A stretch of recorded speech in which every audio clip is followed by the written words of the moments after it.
Hello and welcome to another installment of Ill-Fated Gaming plays The Legend of Zelda: A Link to the Past. This is Red Mage Joe playing. I'm actually going to be doing a solo recording this time around. Hankyu and Shikage are not with me. As you probably saw in the last installment, I was preparing to enter Agahnim's tower in the Dark World, but I was missing a couple things. As you'll notice, I'm still down 2 hearts, 6 heart pieces, a couple of items, and a bottle. So this episode, I'm pretty much just going to be side questing and showing you how to grab a couple things, well, that you really could have gotten through the course of the game, but this is just sort of a tying up loose ends episode, if you will. So, first things first, to get all of the heart pieces in one go, it helps to have all your items at the ready, primarily the magic cape, but, so let's go ahead and knock out the missing items, the bottle, cape, and the cane of Byrna, and I should have known that was going to happen. Alright then. Let's try that again. So what you're going to want to do is first things first, let's go ahead and take care of that last bottle. You're going to want to fly to Kakariko Village. Go right up here to the warp.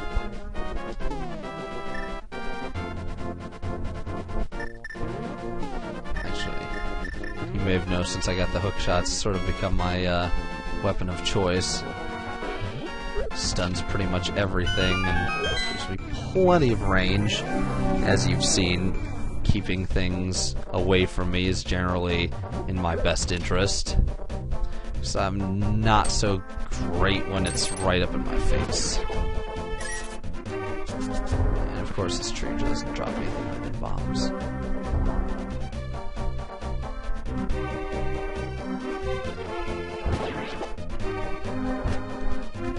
Let's ignore that for now. I should actually still have, yeah, the medicine and the fairy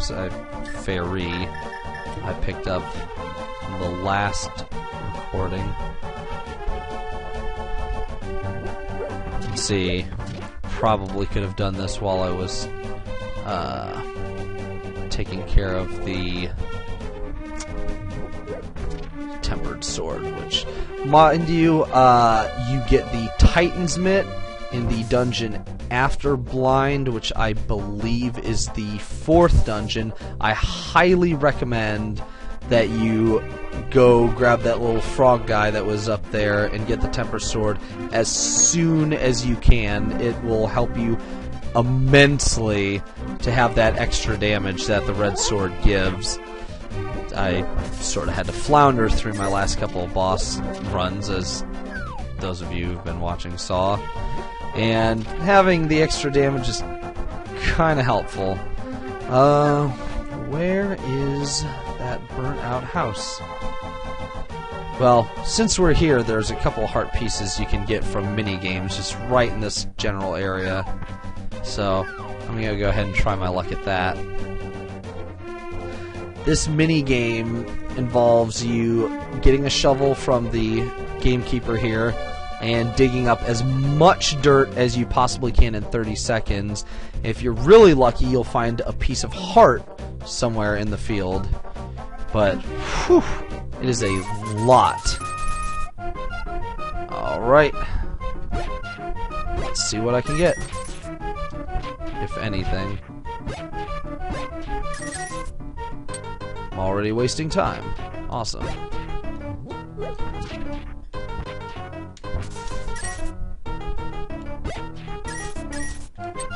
You pretty much just gotta keep playing the game and keep digging until you find that piece of heart. The good thing is that you get a lot of rupees while you're doing this, so you can pretty much try again over and over again.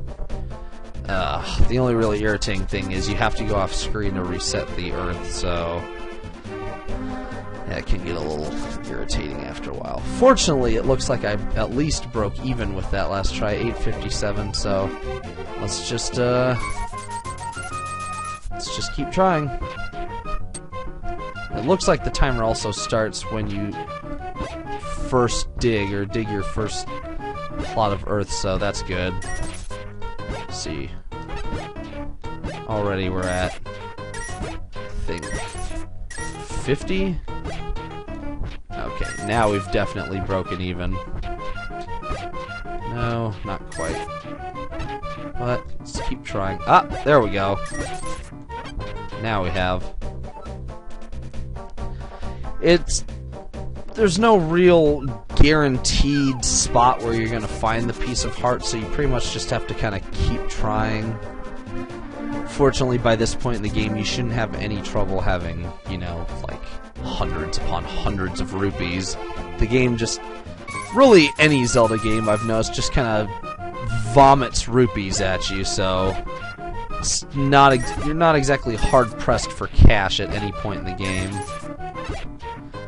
Since it's random what comes up, I would just recommend digging in a straight line like I've been doing.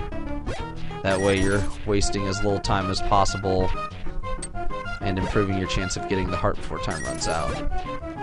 Now, this run has been very lucrative. Yep. 901.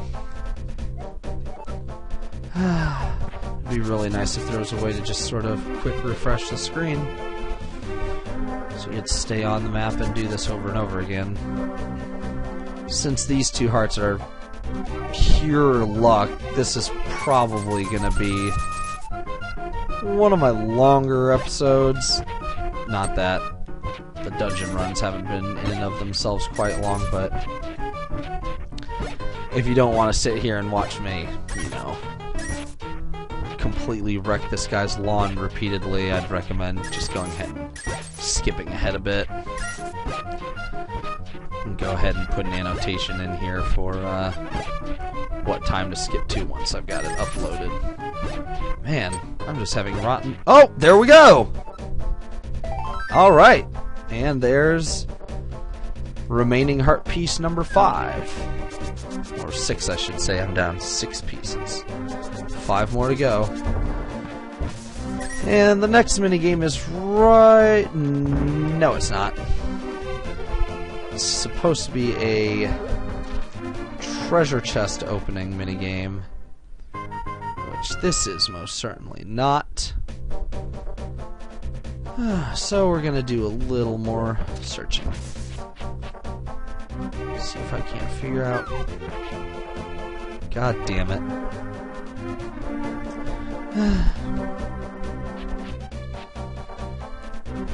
Figure out where that burnout building is. It's probably back in the village of outcasts, so probably be in my best interest to just go back there.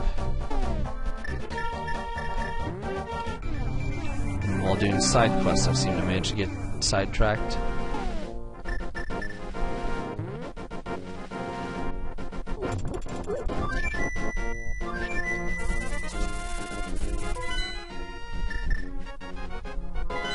So let's search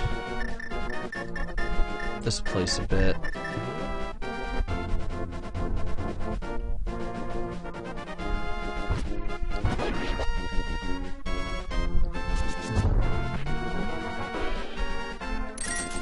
Never have too many rupees in this game. After all, it's... well, I can't even say that with a straight face. Like I said earlier, there's just absolutely no limit to rupees in Zelda games. Wind Waker and A Link to the Past seem to be especially notorious for just inundating you with currency. They certainly don't serve as a limiting factor in any Zelda game that I've seen. There we go. Here's the treasure chest minigame. Once again, pure luck, so just kind of take your chances. And again, this game is incapable of refreshing, so in and out.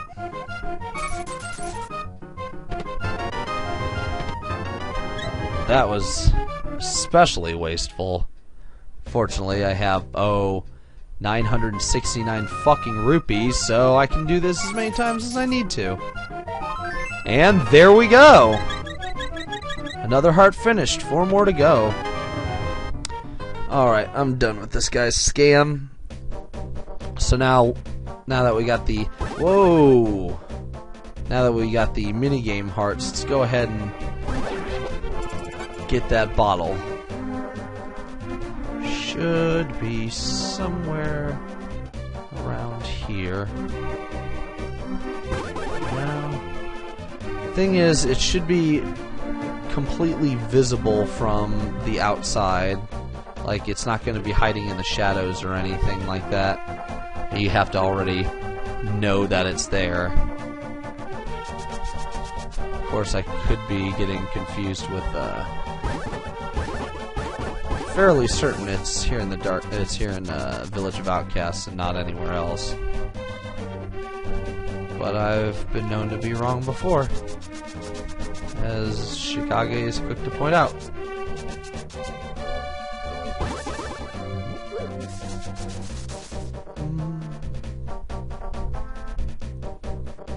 I think I've just about scanned every corner of this village already.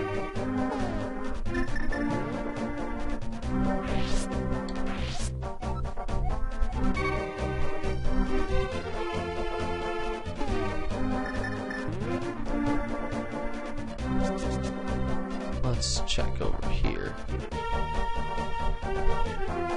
I'm pretty sure I checked this last time when I was trying to get the tempereds. Oh, nope. Apparently not. Alright then. Now, you may recall a very peculiar man back in the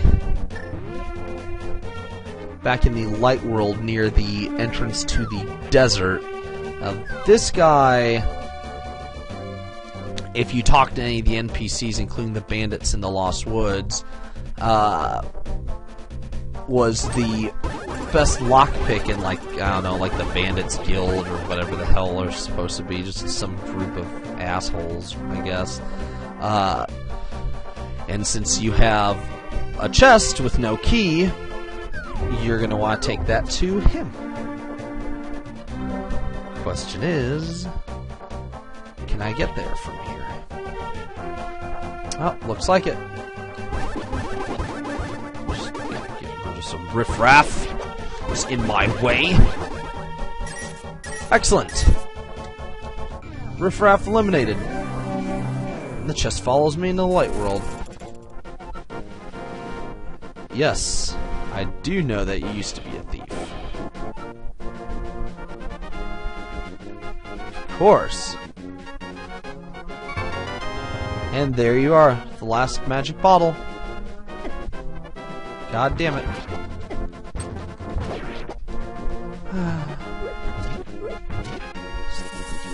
One of these episodes wouldn't be complete without me getting hit by something, would it?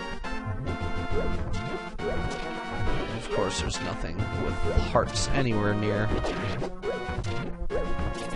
Oh my god. These fucking birds. Alright. Well, now we're gonna go ahead and grab the magic cape. And once you have the magic cape, you can get the cane of Byrna.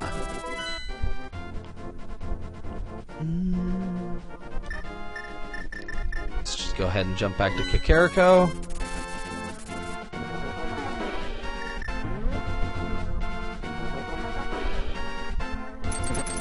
And while we're going to the cape, I'm going to go ahead and knock out another piece of heart, so take notes.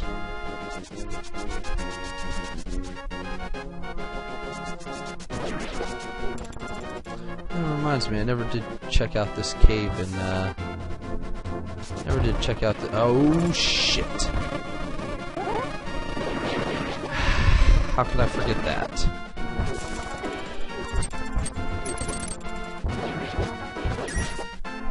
Well, that was wonderful.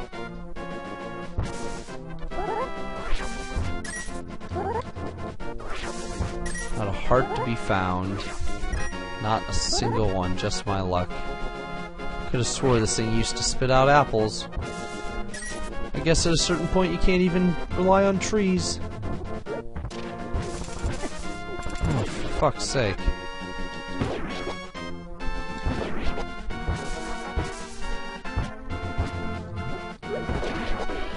Now, should be...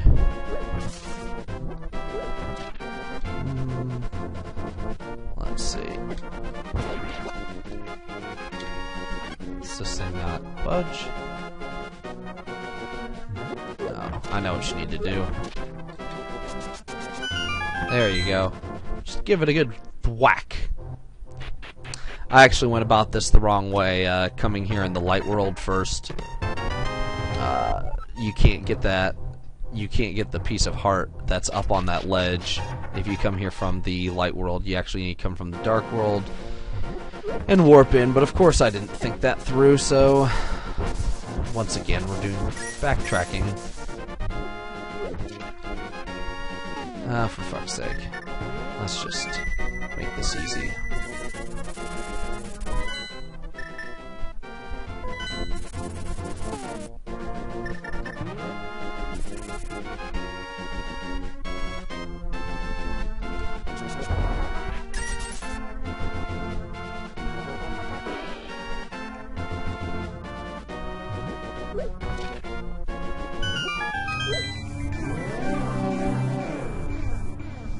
Alright then, let's try to do this the right way this time, shall we?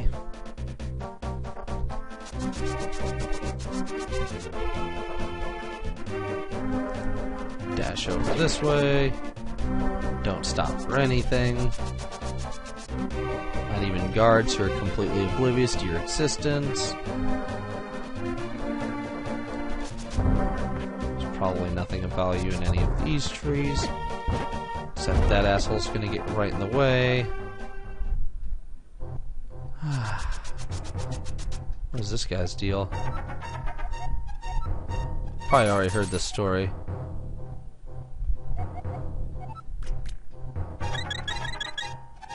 Oh, right. That's another, not really a side quest since you have to go there anyway, but one of those things that you definitely want to do before you fight Ganon is crack open that ridiculously... Ooh. Of course that would happen. Just crack open that ridiculously suspicious looking cracked wall on the Pyramid of Power.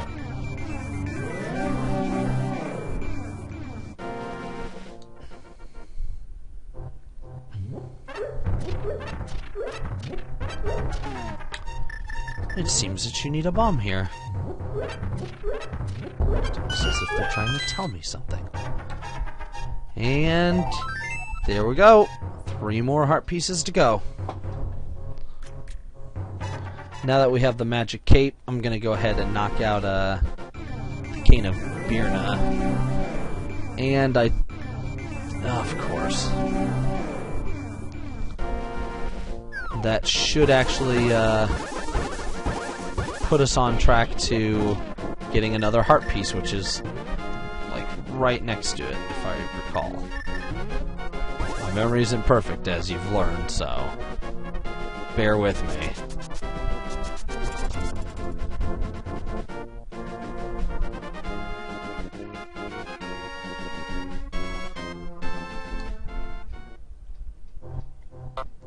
I'm really not sure why I decided to go down there. I knew that wasn't where I needed to go, and yet curiosity got the better of me. And then there's these fucking crows.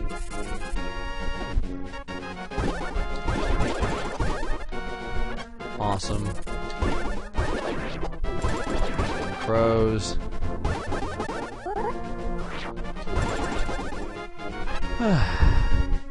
Right then.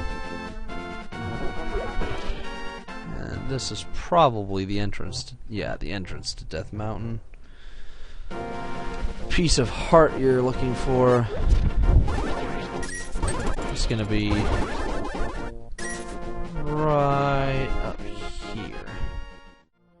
I need to go up this cliff over here, but in the dark world. So let's see, what is the quickest way to do that? Ah, oh shit. Birds all around me.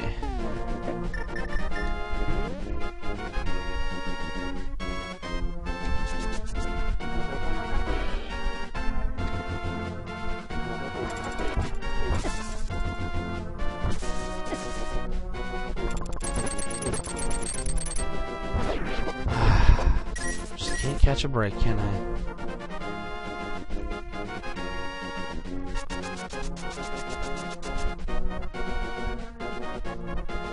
Alright, so you're going to want to use this portal to go back into the dark world.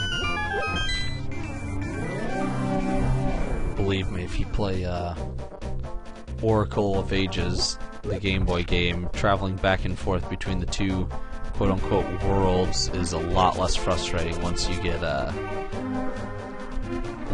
particular item. Being able to go back and forth at will is really nice, and I have to say it's kind of spoiled me since I've started playing, since I've started playing Link to the Past, having to go seek out portals is just plain depressing. That was great. Oh, shit.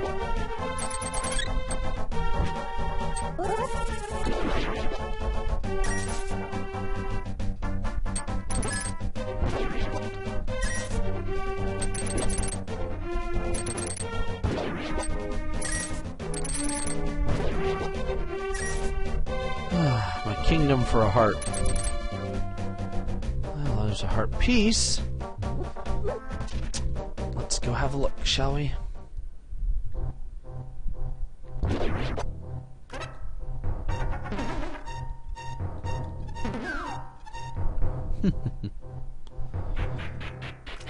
Now, there's a reason you need the magic. Oh, this isn't the right place. Oh, wait. Yeah, it is. Should be the right place. Shit. The reason you need the magic cape for this is so long as you are hidden by it, you're invulnerable to damage, but also to the effects of things like spikes and that rubber ball that sends your ass flying back. So you just head out the door and pick up a piece of heart, and you're done. Alright. Next thing. Getting up to Death Mountain. There's a couple little goodies for you up there. And a miss.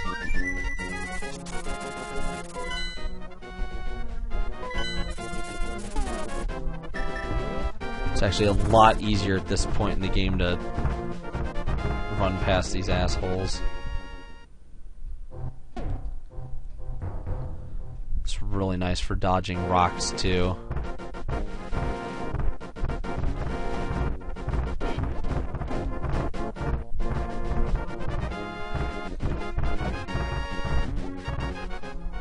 Which I need quite frequently.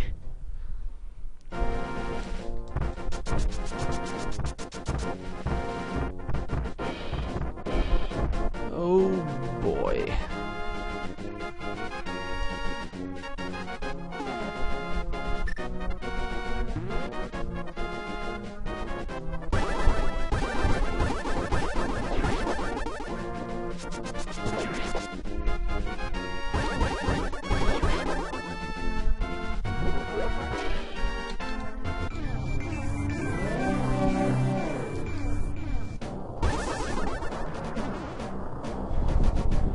Again, this is one of those things you could have done through the course of the game, but you know, my companions aren't so fond of side questing, so this is why this entire episode is pretty much solely for side questing.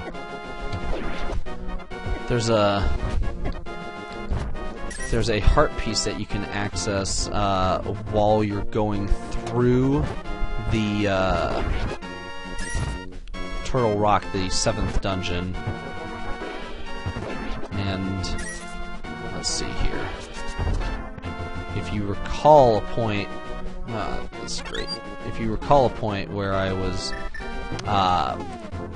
outside the dungeon, running along a path between two cave entrances, in front of one of them is actually the entrance in the light world to a cave that contains a heart piece.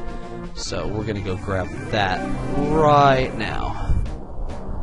As much as I hate going back into this dungeon.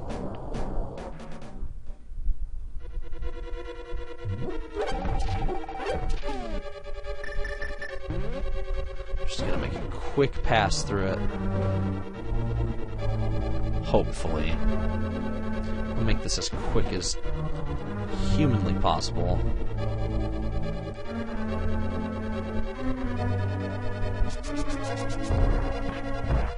If I could only go in the right door.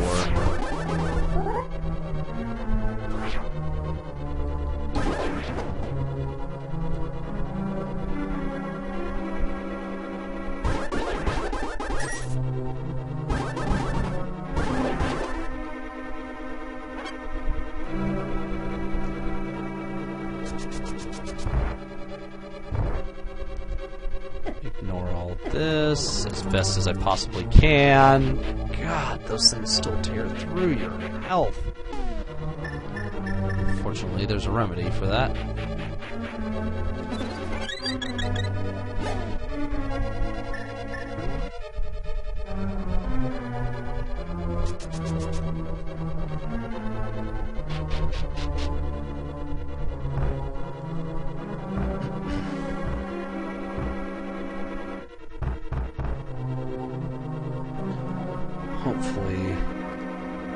Hopefully I'm headed the right way with this.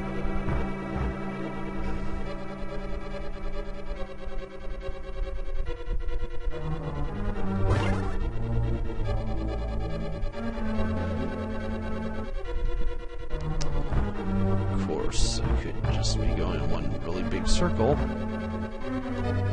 We'll find out soon enough.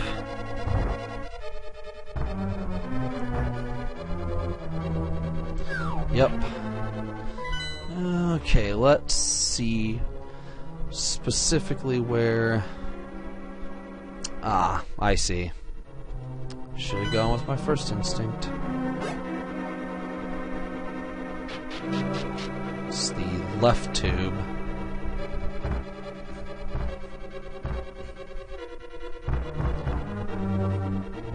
I'm sure this isn't doing any favors for,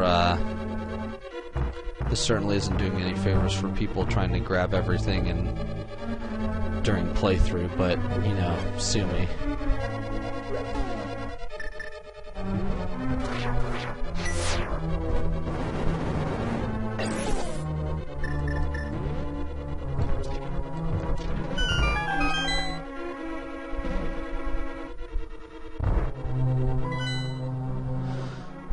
Right then.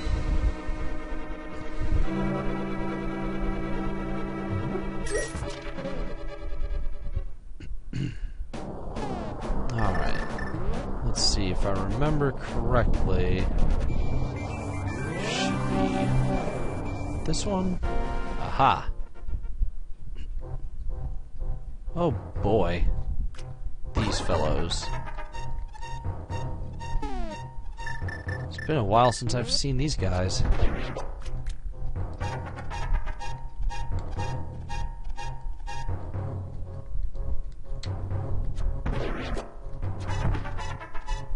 Of course.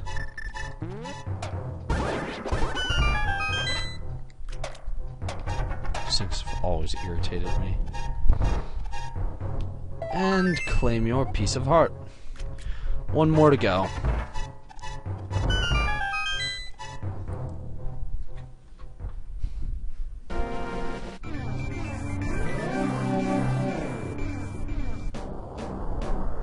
Now, if I remember correctly, the last one should be accessible via the desert and swamp area.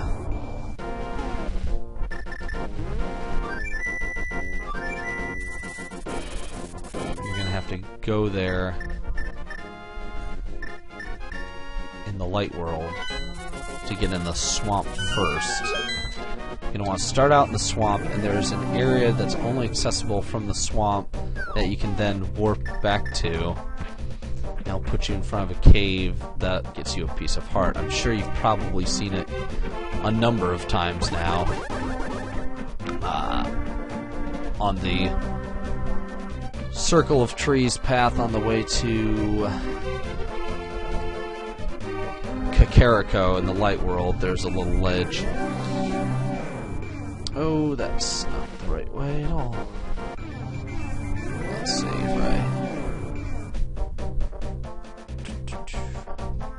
It's been quite some time since I've done this, so you'll have to bear with me. Even if just for a moment. Let's see if I can visualize this.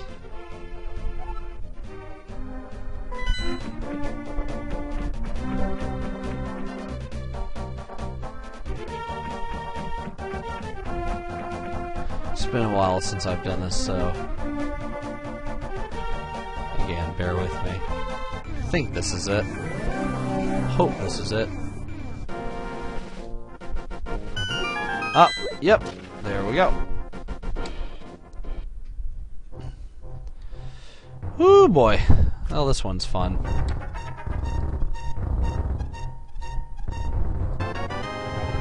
And there you are. You've now obtained every piece of heart in the game. But wait, where's the Cane of Byrna? Ah, that's the fun part. You'll probably recall one of the very first things you might notice when you're on Death Mountain and go into the Dark World is that there's a little ledge that you can drop onto. Ooh, boy, do I have enough magic for this? I hope so. There's a small ledge that you can drop onto, but at that point in the game, there's really nothing you can do with it. In order to get the magic cape, you need the power gloves, and you need the magic cape to get the Cane of Byrna. So this is, because it's an optional item, this is less one of those things that you get early on through the playthrough. I would say about around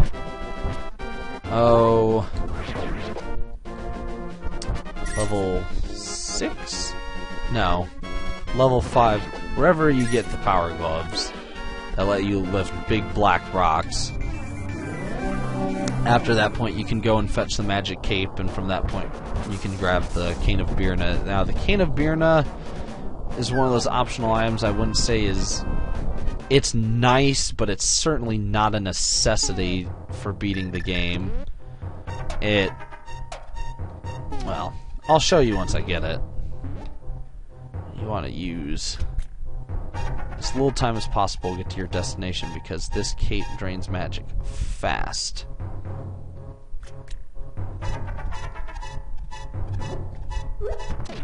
Alrighty then. As you can see, you also need the power gloves, which are already a prerequisite to get the Cane of Byrna. And these are probably nothing but hearts. Yep, nothing but hearts. Alrighty. Now, the Cane of Byrna is this nice little, oh god. Well, it's a nice way to protect yourself from taking damage, similar to the magic cape. Doesn't last quite as long, but it'll at least save you from one really painful attack. So I'd say it doesn't constantly drain your magic bar either, so I'd say it really comes down to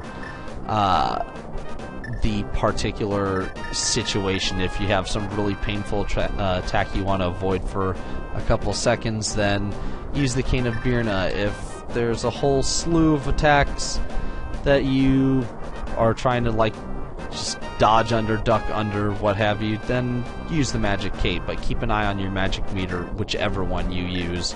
Even with half magic consumption, you can very easily burn through all of your magic.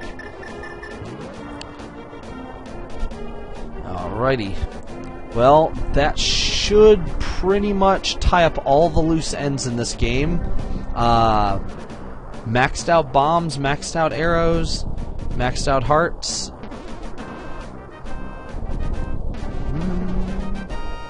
And every item in the game. Yeah, I think that pretty much ties everything up.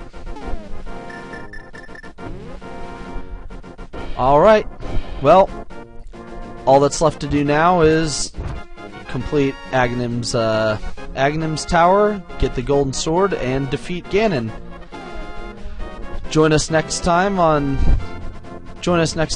our last installment of Ill-Fated Gaming Plays A Legend of Zelda: A Link to the Past. I'll be here with Hankyu and Shikage. This is Red Mage Joe, signing off.